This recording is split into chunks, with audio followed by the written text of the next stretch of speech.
One of the most common questions that we get as a realtor, or I do anyways, is what are the expenses when buying real estate?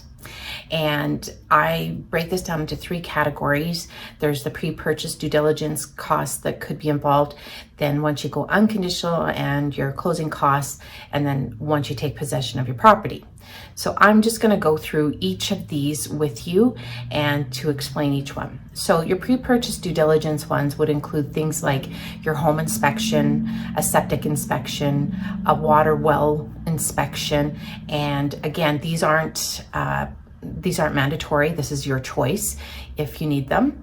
Appraisal costs, the bank may charge back to you at closing, and you will require usually a deposit once you put an offer in and have it accepted that is due. And all of this varies.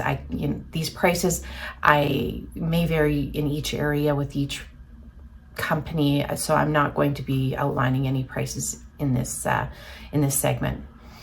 Once you go unconditional and you're ready to go to the lawyer's office and close on your sign all the documents for your property, things that you got to take into consideration then are going to be your property transfer tax, which is 1% on the first 200,000 and 2% on the balance up to 2 million and 3% after that. Now, this is in British Columbia that I'm talking about right now.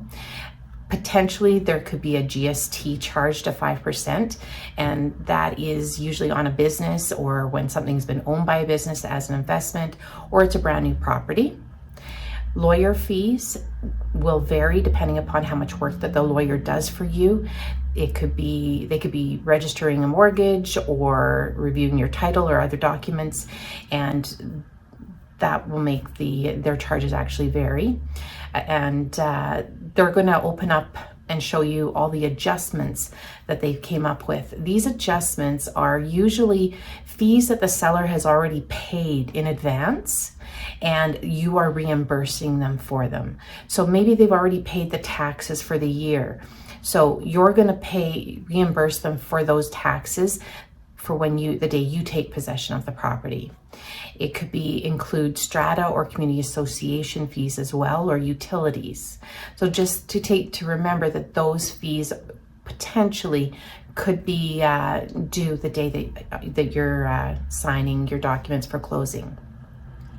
Other things that may be due or that you're going to have to get in place are going to be your insurance will need to be in place, especially if you have a mortgage.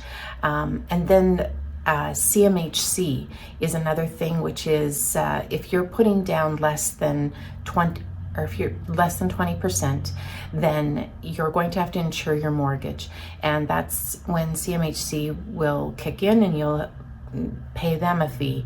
And that will also be due at time of closing. But usually it's my experience that they just tack that onto your mortgage.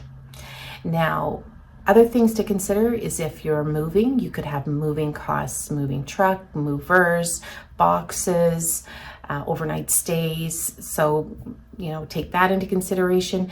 And then finally, the last thing would be if you get to the property, you may need it cleaned. So a lot of properties aren't professionally cleaned before you take possession.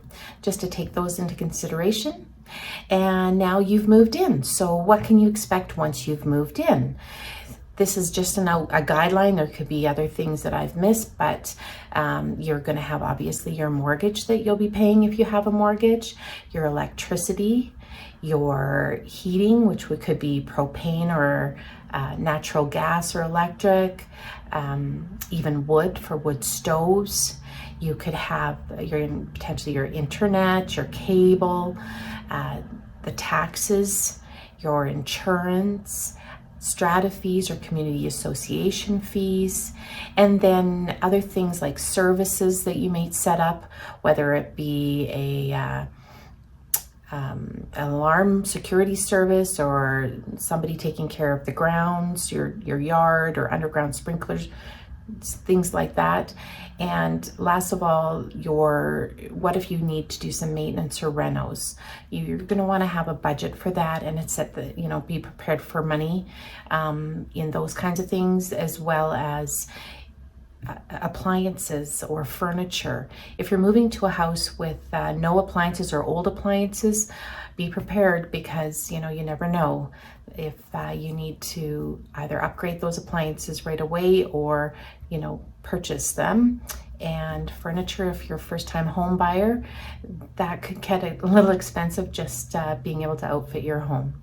So I hope this has helped you, and if it has, I've created a PDF document below that you can use as a checklist, and happy buying.